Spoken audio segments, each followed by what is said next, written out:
하나님께서 당신을 지켜주시고 은혜 베풀어 주시고 평강 주시기를 원합니다. 평강 주시기를 원합니다. 감사합니다. 우리 함께 은혜 받을 하나님의 말씀 누가복음 4장 1절부터 13절까지의 말씀입니다.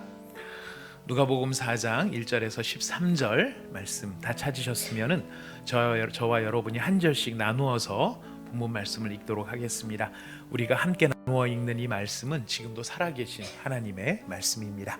제가 1절을 먼저 읽겠습니다. 예수께서 성령의 충만함을 입어 요단강에서 돌아오사 광야에서 40일 동안 성령에게 이끌리시며 마귀에게 시험을 받으시더라. 이 모든 날에 아무것도 잡수시지 아니하시니 날수가 다함에 줄이신지라. 마귀가 이르되 내가 만일 하나님의 아들이거든 이 돌들에게 명하여 떡이 되게 하라. 예수께서 대답하시되 기록된 바 사람이 떡으로만 살 것이 아니라 하였느니라. 마귀가 또 예수를 이끌고 올라가서 순식간에 천하 만국을 보이며 이르되 이 모든 권위와 그 영광을 내가 네게 주리라. 이것은 내게 넘겨준 것이므로 내가 원하는 자에게 주노라.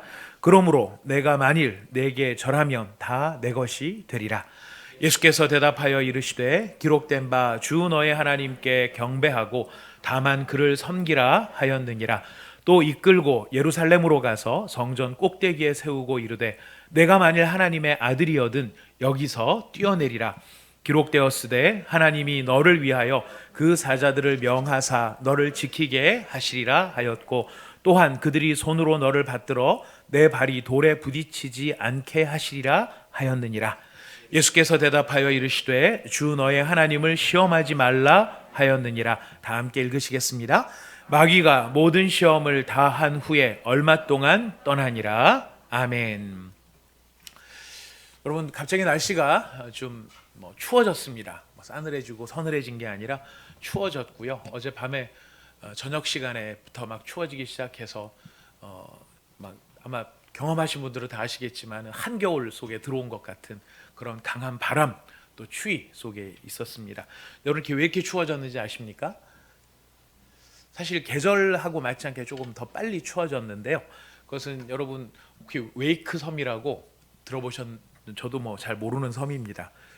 제가 제주도는 아는데 웨이크 섬은 잘 북태평양에 있는 웨이크 섬이 있는데 거기에서 19호 태풍이 발생을 했었습니다. 이 태풍의 이름이 남태운, 꼭 한국 사람 남자 이름 같죠. 근데 이제 우리나라 말이 아니고 다른 외국 말이라고 합니다. 이 남태운이라고 하는 태풍이 발생을 해서 이 태풍이 우리나라하고 일본하고 이 북태평양 쪽에 발달해 있는 고기압을 확 밀어내는 그런 효과가 있었다고 합니다. 그러니까 이렇게 고기압이 밀리니까 공기가 밀려 나가면서 그 빈자리를 북쪽에 있는 찬 공기가 내려온 거죠. 채운 거죠. 그러다 보니까 지금 이 갑자기 추위가 찾아왔고 지금 바람의 세기가 태풍급 바람이라고 이야기를 합니다. 여러분, 우리는 어디에 있는지도 알지도 못하는 섬에서 발생한, 그리고 대부분은 이름도 모르는 남태운이라고 하는 19호 태풍, 그 태풍의 결과가 오늘 우리에게는 추운 날씨로 찬바람으로 경험이 되는 것을 보게 됩니다. 이것을 가만히 생각을 해보면은 우리가 참 이런 통찰력을 또 갖게 되는 것 같습니다. 내가 살아갈 때는 내 삶 속에 보이는 내가 경험하는 그것들이 내 삶의 어떤 희로애락을 결정짓는 어떤 이유가 된다라고 생각을 하지만 사실은 우리 눈에 보이지 않고 어디 있는지도 알지 못하고 어디서 이런 일들이 벌어지는지도 모르는 그런 일들이 우리가 경험하는 어떤 것들을 끌어낼 수도 있다 하는 것들을 생각을 하게 됩니다. 저 북태평양 섬에서 발달한 태풍 때문에 우리가 한파를 경험하고 있는 것처럼 우리의 삶과 우리의 신앙에 있어서도 우리의 시대에 벌어진 일도 아니고 우리가 직접 목격한 일도 아니지만 그것이 우리에게는 놀라운 은혜의 역사가 되고 우리에게 아주 강력한 힘을 미칠 수 있는 그런 결과들을 만들어낸 일이 있는데 그것이 바로 오늘 우리가 읽은 본문 말씀, 예수님께서 시험을 받으신 바로 이 말씀이 되는 것입니다. 여러분, 우리가 지지난주에 족보 얘기도 좀 나누고 예수님께서 성령의 충만하심, 더불어 충만하신 성령님으로 말미암아 예수님 성령의 이끌리심을 받은 예수님에 대해서 살펴보았습니다. 그러다 보니까 이게 좀 텀이 길게 느껴지는데 실제로 이 본문 말씀의 맥락과 흐름으로 놓고 보면은요, 이 배경은 어떻게 되느냐, 누가복음 3장 21절 22절의 말씀으로 이 말씀이 연결이 되는 것입니다. 여러분, 누가복음 3장 21절 22절 참 너무 아름다운 말씀인데요. 여러분 한번 같이 읽어보실까요? 다 고개를 숙이고 계신 거 보니까 준비가 되신 것 같습니다. 읽어보겠습니다. 시작. 백성이 다 세례를 받을새 예수도 세례를 받으시고 기도하실 때에 하늘이 열리며 성령이 비둘기 같은 형체로 그의 위에 강림하시더니 하늘로부터 소리가 나기를 너는 내 사랑하는 아들이라 내가 너를 기뻐하노라 하시니라. 아멘. 예수님께서 세례 받으시고 그리고 기도하셨을 때에 하늘이 열리고 성령이 임재하시면서 하나님의 음성으로 선포하셨습니다. 선포는 무엇이냐면 예수가 어떤 존재인가, 예수가 어떤 분이신가를 선포해 주셨습니다. 너는 내 사랑하는 아들이라 내가 너를 기뻐한다. 예수님은 하나님이 사랑하시는, 하나님이 기뻐하시는 하나님의 아들로 선포가 되었습니다. 자, 그런데 이제 시험이 벌어집니다. 사탄이 예수님을 시험하러 들어와서 시험하는 내용. 여러분, 이 사탄의 이 시험의 내용은요, 핵심이 무엇이냐면 네가 하나님의 아들이냐라는 거죠. 우리가 본문 말씀을 잘 읽어서 잘 알고 있습니다. 네가 하나님의 아들이냐 이겁니다. 분명히 앞에 3장 21절 22절에서 하나님이 말씀하셨습니다. 너는 내 사랑하는 아들이다. 이렇게 하나님이 선포하셨음에도 불구하고 마귀는, 사탄은 와서 뭐라고 예수님께 속살거리냐면 네가 하나님의 아들이냐? 아들이라면 증명해봐라. 이 얘기를 하고 있는 것입니다. 사실 이 시험은 하나님 아버지와 예수님께 동시에 도전을 하는 사탄의 교묘한 시험이죠. 하나님이 말씀하셨음에도 불구하고 하나님의 권위를 무시하고 그 말씀을 인정하기보다는 그 말씀이 진실인지 진짜 그 말씀이 사실인지 그것을 의심하게끔 만드는 것이 사탄의 괴계라는 것입니다. 여러분, 이런 맥락에서 봤을 때 예수님이 받으시는 이 시험은 창세기 3장에 나타나는 아담과 하와가 받았던 시험하고 똑같은 종류의 시험입니다. 여러분, 창세기 2장에서 하나님이 뭐라고 말씀하셨는지 기억하실 것입니다. 여호와 하나님이 그 사람에게 명하여 이르시되 동산 각종 나무의 열매는 내가 임의로 먹되 선악을 알게 하는 나무의 열매는 먹지 말라. 내가 먹는 날에는 반드시 죽으리라 하시니라. 이렇게 말씀하십니다. 근데 뱀은 와서 지금 아담과 하와에게 뭐라고 말을 하느냐면 하나님이 참으로 너희에게 동산 모든 나무의 열매를 먹지 말라고 하셨냐라고 물어보는 겁니다. 하나님이 말씀하셨는데도 불구하고 하나님의 말씀에 주의를 기울이고 그 말씀에 집중해서 그 말씀을 믿도록 하게 하는 것이 아니라 그 말씀을 의심하게 만들고 그 말씀을 무시하게 만들려고 하는 것입니다. 똑같은 시험 속에 사탄이 예수님께 와서 이야기하는 것입니다. 네가 하나님의 아들이냐? 아닐걸? 증명해봐. 하나님의 아들이라면, 진짜 하나님의 아들이라면 하나님의 아들이라는 사실을 네가 입증해봐. 이게 예수님에게 찾아온 사탄의 시험이었던 것이죠. 이 싸움은 자존심을 건 싸움입니다. 사실은 자존심을 건드리는 싸움입니다. 너 하나님 아들 아니지? 이런 거죠. 하나님 아들 아니지? 하고 만들어서 예수님을 도발하는 것이고 예수님을 발끈하게 만드는 것입니다. 사실 하나님의 말씀이면 충분합니다. 하나님이 말씀하셨으면 그 하나님을 신뢰하고 그 하나님을 그 말씀을 그대로 인정하고 그 말씀을 의지하면 그것으로 충분한데 사탄은 그 말씀을 의심하게 또 그 말씀을 무시하게끔 끌어간다라는 것입니다. 여러분, 이 과정이 3번의 시험에 걸쳐서 등장을 합니다. 우리가 잘 알고 있듯이 첫 번째 시험은 돌이 변해서 떡이 되게 하라라는 것이었습니다. 여러분, 돌에게 명해서 떡이 되게 하라는 것이 무슨 의미를 가지는 것일까요?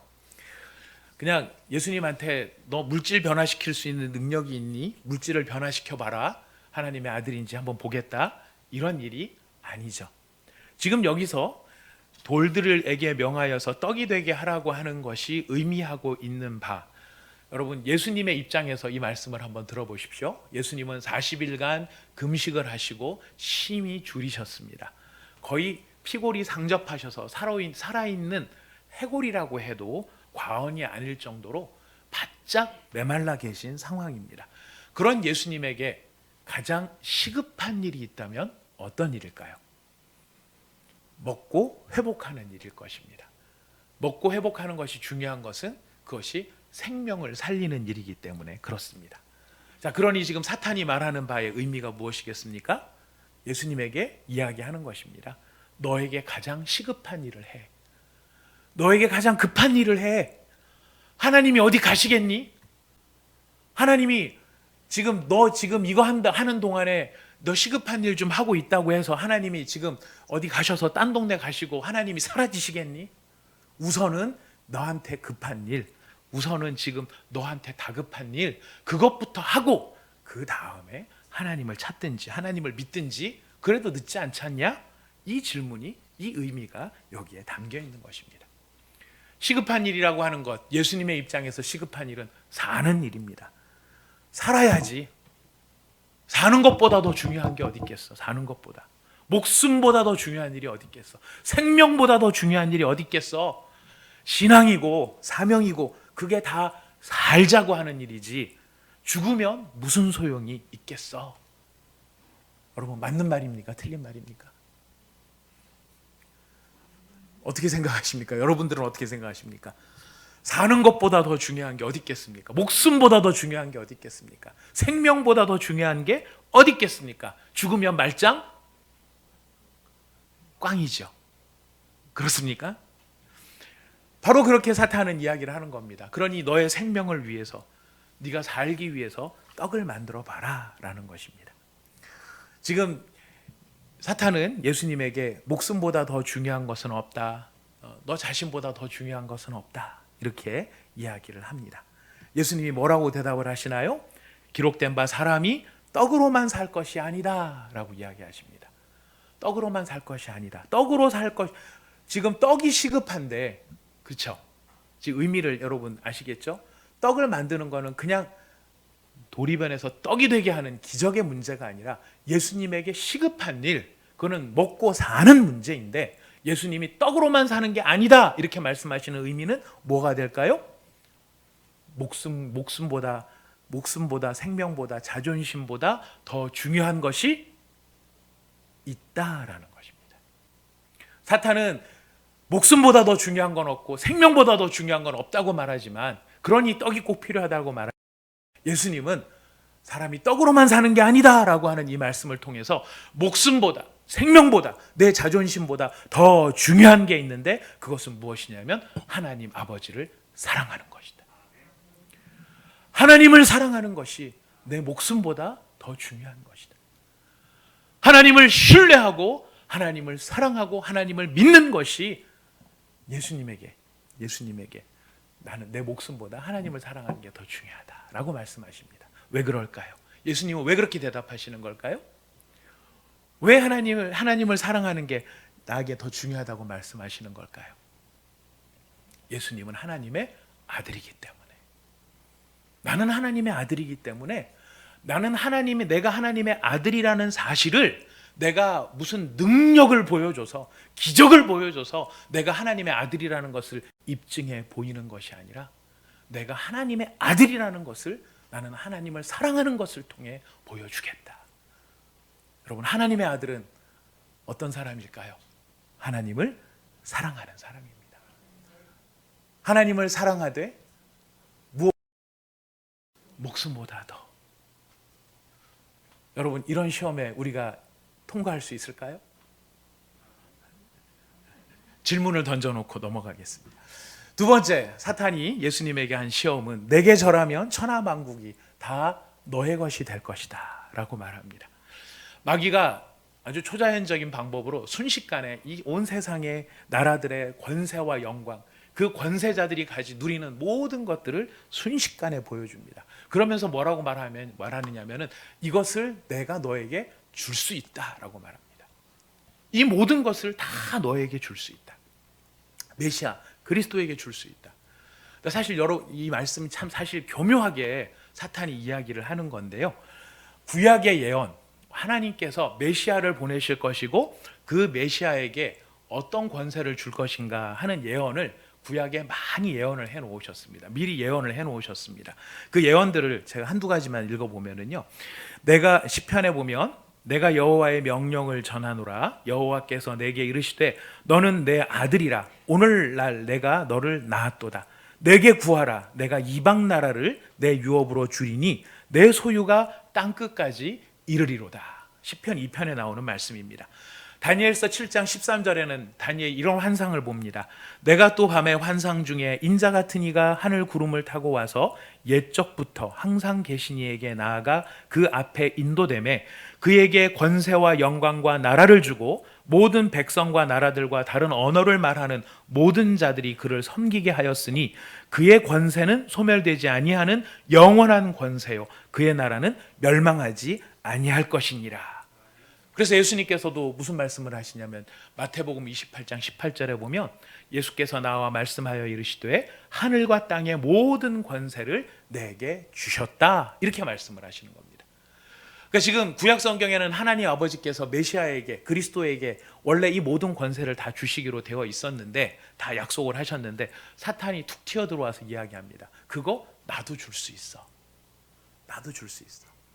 조건이 있습니다. 어떻게 하면? 내게 절하면, 내게 절하면, 내게 절하면 이 모든 것을 줄 수 있어. 여러분, 이 사실이 예수님에게 어떤 의미로 다가오는 것인지, 예수님의 입장에서 우리가 읽어봐야 되는데요, 예수님의 입장에서 보면 이 말씀이 어떤 식으로 다가오는 걸까요? 분명히 그리스도에게 이런 것들을 주시겠다, 이 권세를 주시겠다, 하늘과 땅의 모든 권세를 주시겠다, 하나님이 약속을 하셨는데도 불구하고 사탄이 툭 들어와서 나도 줄 수 있는데 조건이 있어. 나에게 절만 한번 하면 돼. 여러분, 이것이 예수님에게 시험이 되는 것은 바로 이것입니다.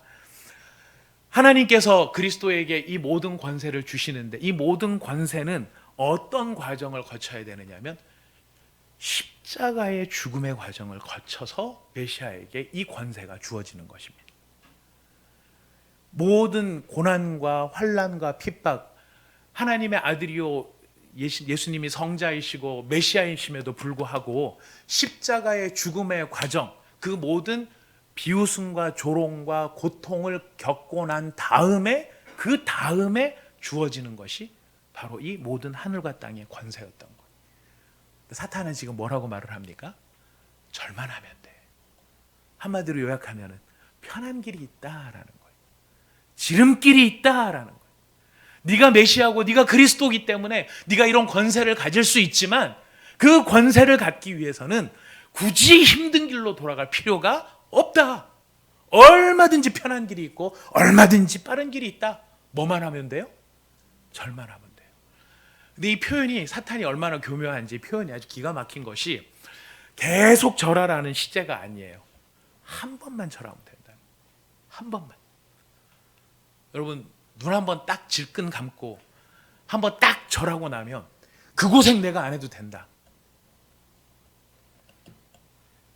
여러분, 어떻게 생각하십니까? 교회를 개척을 막 시작을 하는데 딱 와서 이야기를 합니다. 10년, 20년 걸려서 몇 명이 모일지도 몰라. 얼마나 앞으로 어떻게 될지도 몰라. 그런데 와서 나한테 한번 모른 척하고 아무도 안 볼 때 나한테 와서 눈 한번 질끈 감고 딱 한번 절하면 내가 잠실운동장 넣어줄게. 잠실운동장 체육관에 상부 예배로 드릴 수 있는 인원도 줄게. 어떻게 하겠습니까? 남 얘기라고 여러분들 너무 쉽게 생각하지 마시고 네가 알아서 해 이렇게 하지 마시고 참 쉽지 않은 이야기가 될 것입니다. 우리 편한 길 주어진다 그러면 누구도 그 편한 길과 지름길을 마다할 사람이 없을 것입니다. 예수님한테 와서 그 고생하지 말고 절만 한번 해라. 근데 여러분, 이 말이 얼마나 위험한 말인 줄 알죠? 절은 한 번 하는 거지만 그 효과는 영원히 가는 것입니다. 절 한 번 한다는 게 무슨 뜻이죠? 내 위에 당신이 있습니다. 내 위에 하나님이 아니라 사탄이 있습니다.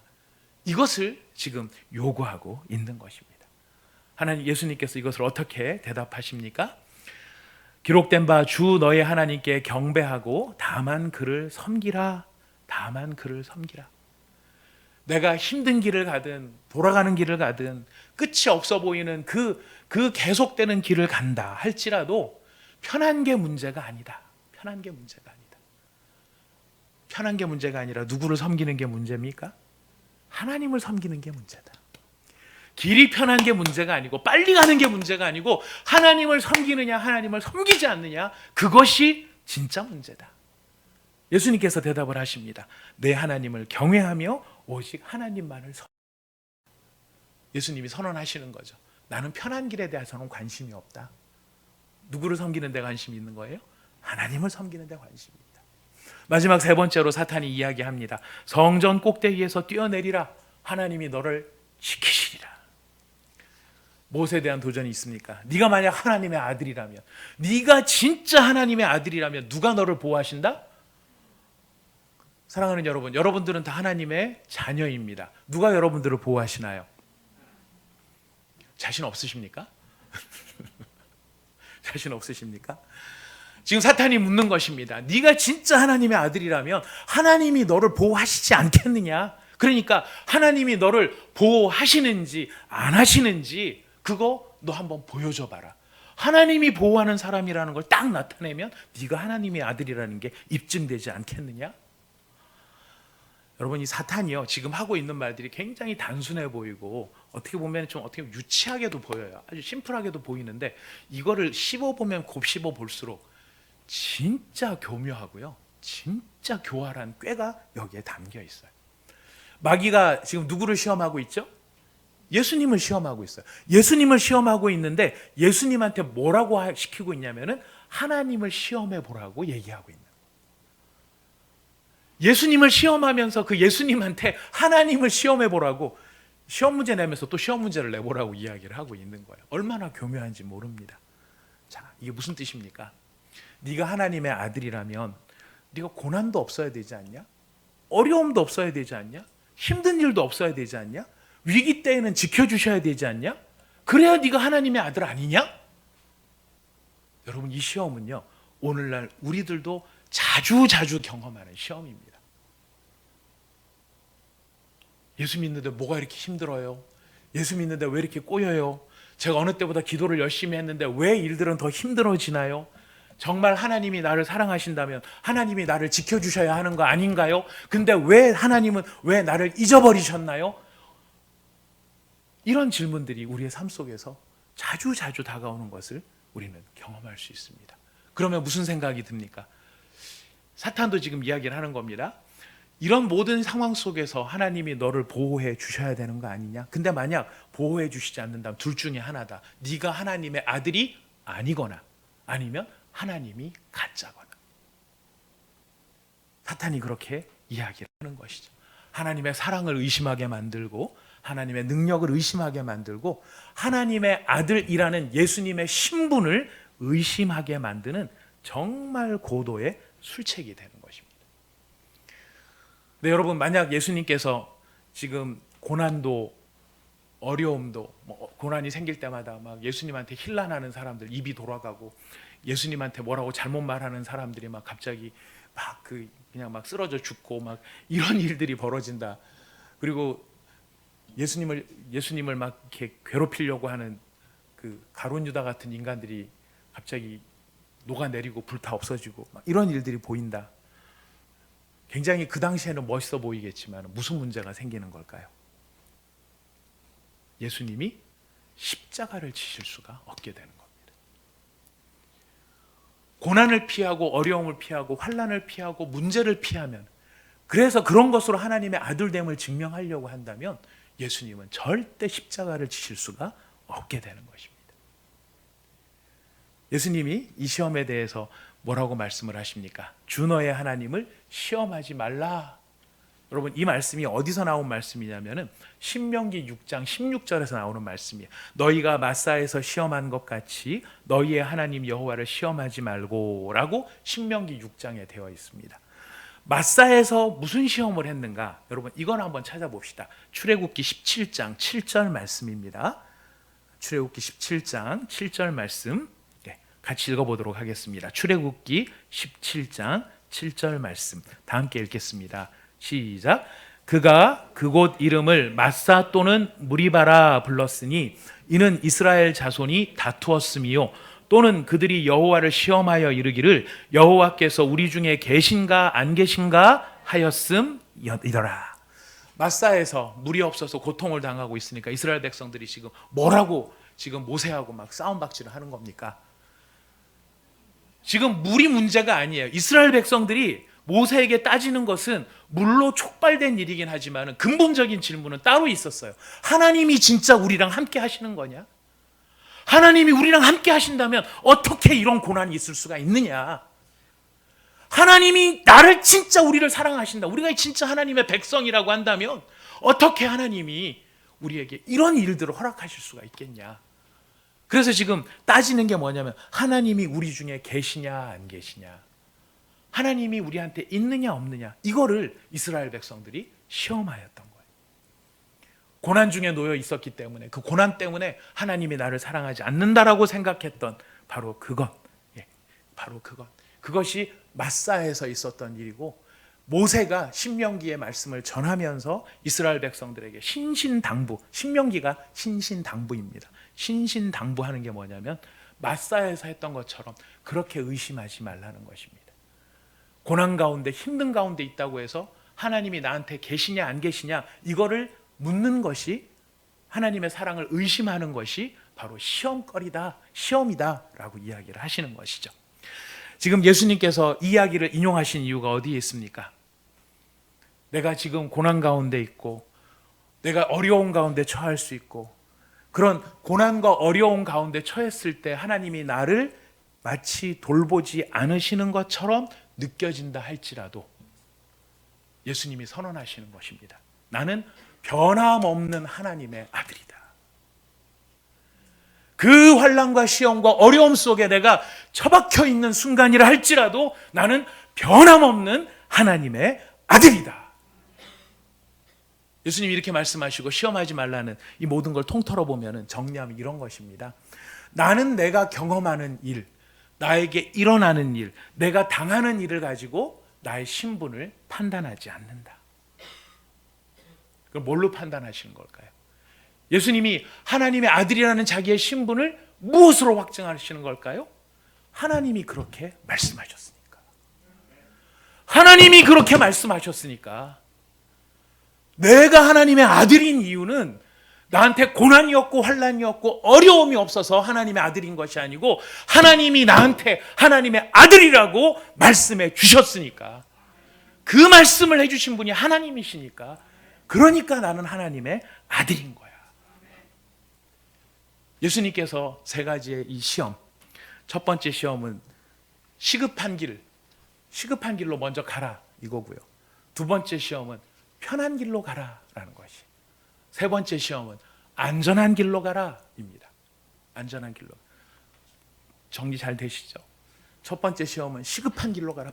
너한테 중요한 거 빨리빨리 먼저 해라. 두 번째는 편한 길이 있다. 뭐하러 돌아가느냐? 나한테 절만 하면 되는데.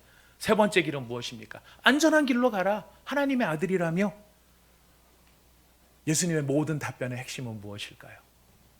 시급한 길도 편한 길도 안전한 길도 아닙니다. 예수님이 말씀하시는 건 사랑의 길입니다. 내가 하나님의 아들인 것은, 예수님의 입장에서 하시는 말씀이시죠.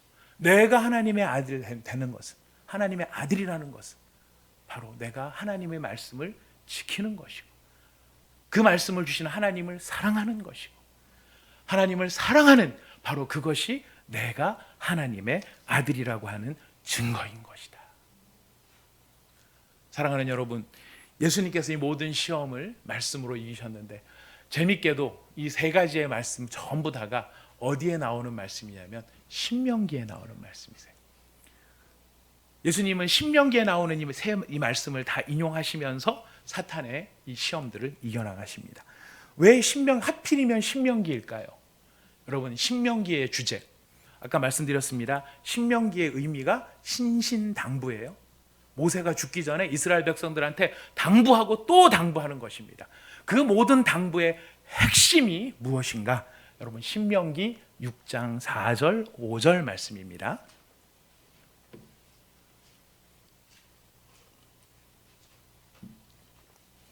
신명기 6장 4절 5절 말씀 다 같이 읽어보시겠습니다. 신명기 6장 4절 5절 시작.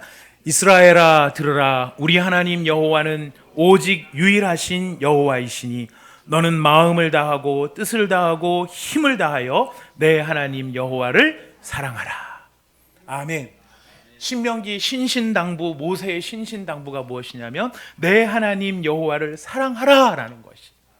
바로 그 말씀의 길을 따라 지금 예수님께서는 참 이스라엘로, 참 하나님의 아들로 오직 하나님 여호와를 사랑하는 그 길, 바로 그렇기 때문에 하나님을 신뢰하고 하나님의 말씀을 믿고 하나님의 약속을 붙들고 사탄의 모든 시험을 이기고 있으신 것입니다. 여러분, 우리는 이 시험을 이길 수 있을까요? 시급한 길, 누가 찾아와서 오늘 하루만 좀 쉬어. 너는 동창도 아니야. 넌 동창도, 이때까지 너는 한 번도 우리랑 안 어울려졌는데 넌 동창도 아니야. 네가 진짜 우리 동창이라면 우리랑 함께 같이 놀자. 여러분, 역시 남의 이야기인가요? 이런 건 일도 아닌가요? 우리한테 시급한 일들이 막 있을 수 있습니다. 돈 벌어야지. 요거 빨리 해결해야지. 이거 해결해서 너한테 수중에 돈이 들어와야 그걸로 교회에다 헌금도 하고 하나님 나라 일도 하고 너도 지금 필요한 거 할 거 아니야. 그러니까 그거부터 먼저 해. 여러분, 그 시험이 우리 가운데 찾아오면 우리가 이기기가 쉬울까요? 어려울까요? 저는 쉽지 않다고 생각을 합니다. 편한 길로 가라. 편한 길로 가라. 이것도 전 절대 쉬운 길이 아니라고 생각을 합니다. 제가 제자훈련 목회 철학을 배웠기 때문에 제자훈련 목회 철학을 표방하면서 앞으로 제가 사역을 해야 되는 모든 기간에는 분명히 제자를 키우고 제자 훈련을 시키는 그런 사역들을 집중을 해서 나갈 것입니다만은 마음속에 자꾸 시험이 들어요. 혹시 딴 방법은 없을까? 좀 쉬운 방법은 없을까?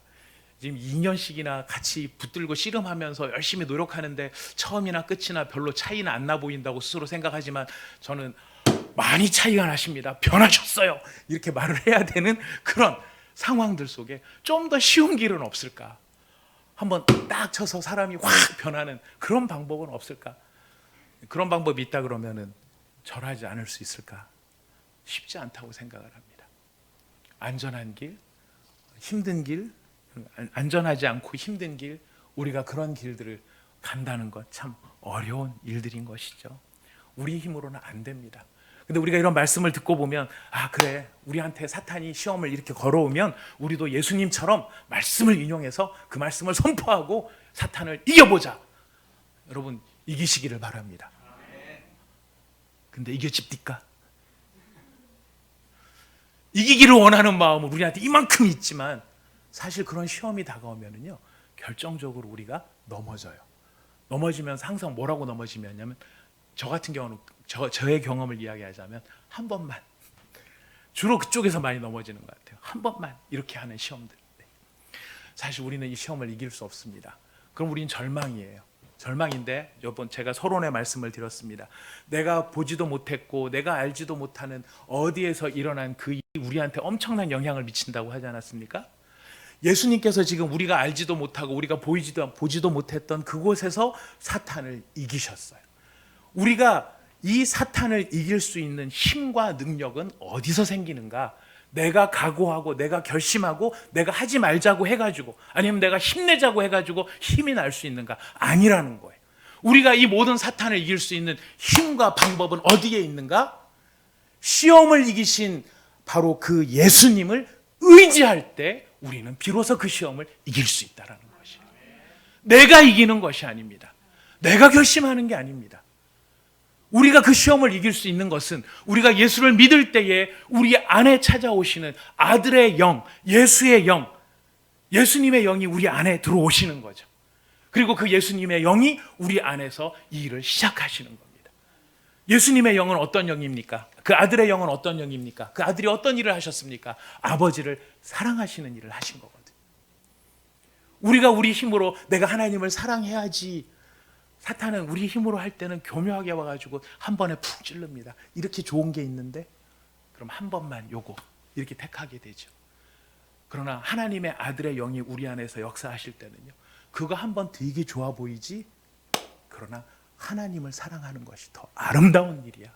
우리 안에 말씀하시는 것이고, 우리가 그 예수님을 붙잡으면 그 예수님께서 우리를 지키시고 예수님이 이기신 승리로 우리가 승리할 수 있도록 도우신다는 것입니다. 사랑하는 여러분, 우리의 믿음의 힘이 어디에 있습니까? 우리가 교회를 다니고 예수를 믿는다 그랬을 때 우리가 예수를 믿는 그 믿음의 힘의 능력이 어디서 뭘 가지고 나타나는 걸까요? 예수 믿으면 뭐가 좋습니까? 직접적으로 저한테 말씀 안 하셔도 여러분 속으로 생각하시는 모든 생각들로 스스로에게 한번 답을 해보십시오. 도대체 예수 믿어 좋은 게 무엇인가? 여러분, 예수 믿어 좋은 거는 딱 하나예요.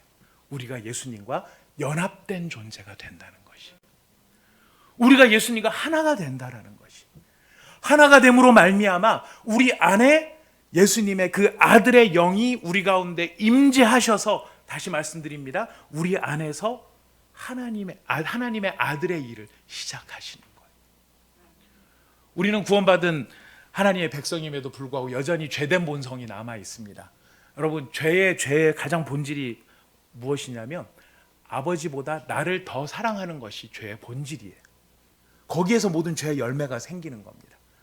하나님보다 나를 더 많이 생각하고, 하나님보다 내 자존심을 더 생각하고, 하나님보다 나 스스로를 더 많이 생각하는 것이 모든 죄의 근본이에요. 거기서 시기가 나오고 질투가 나오고, 거기서 모든 다툼이 나오고 분열이 나오고 수근수근한 열매들이 막 맺히게 되는 거예요. 근데 그런 우리 안에서 하나님의 아들의 영이 일을 시작하시니까 뭐가 자라기 시작하느냐면, 너 자신보다 하나님이 이렇게 좋으신 분이야. 넌 하나님을 사랑할 수 있어. 하나님을 신뢰할 수 있어. 하나님을 의지할 수 있게 되고 하나님을 사랑할 수 있게 되는 그 일이 우리 안에서 시작이 된다라는 것이.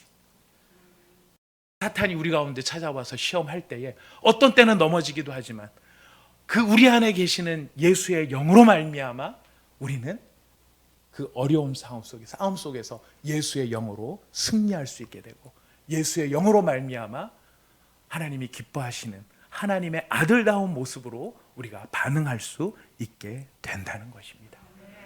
그래서 예수의 이름에 권세가 있어요. 여러분, 예수의 이름에 권세가 있다는 사실을 믿으시기를 바랍니다.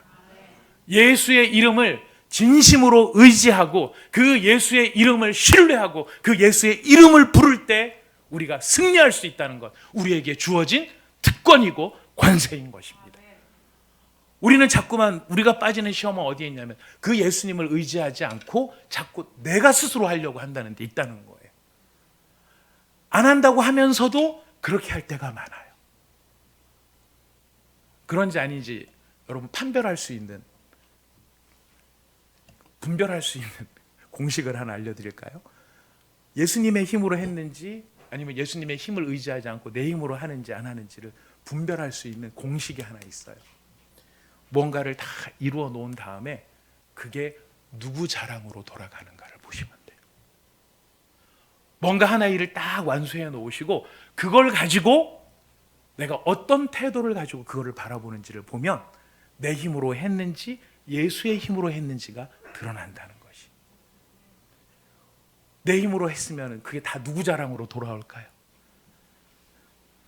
아시잖아요. 한번 얘기해 보세요. 다 내 힘으로 하면 누구 자랑으로 돌아와요? 내 자랑으로 돌아와요. 그러나 그게 진정으로 예수님이 하신 일이라고 하면 나는 자랑할 게 아무것도 없는 거예요. 오히려 그런 일들을 할 수 있도록 그런 자리에 불러주신 것이 영광이고 기쁨인 것입니다.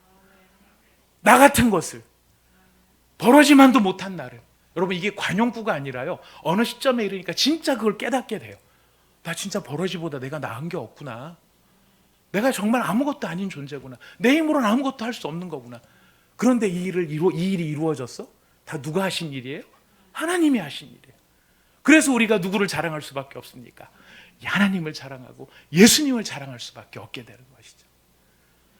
근데 예수님을 의지한다고 하면서도 다 말은 내가 예수님을 의지해요, 예수님의 이름으로 하는 거예요, 예수님이 다 하신 거예요, 말은 하는데 실제로는 이거 내가 했어라고 생각하면 우리 마음속에 나도 모르는 자랑이 생겨나고요, 자랑이 생겨나지 않으면은 뭐가 생겨나냐면은 여러분 이 귀신 중에 제일 무서운 귀신이 무슨 귀신인지 아십니까? 달걀 귀신. 예. 귀신 중에 제일 무서운 귀신이 섭섭 귀신이라고 들어보셨나요? 섭섭이에요, 섭섭. 섭섭한 거예요. 내가 이렇게 했는데 왜 아무도 나를 인정해 주지 않지? 왜 아무도 칭찬해 주지 않지? 왜 이걸 여기에 대해서 왜 내 공로를 아무도 뭔가 한마디라도 해줘야 되는데 아무도 이걸 왜 저 목사는 눈이 달린 거야 안 달린 거야? 안경까지 껴서 눈이 4개이면서도 불구하고 왜 이걸 못 봐? 죄송합니다.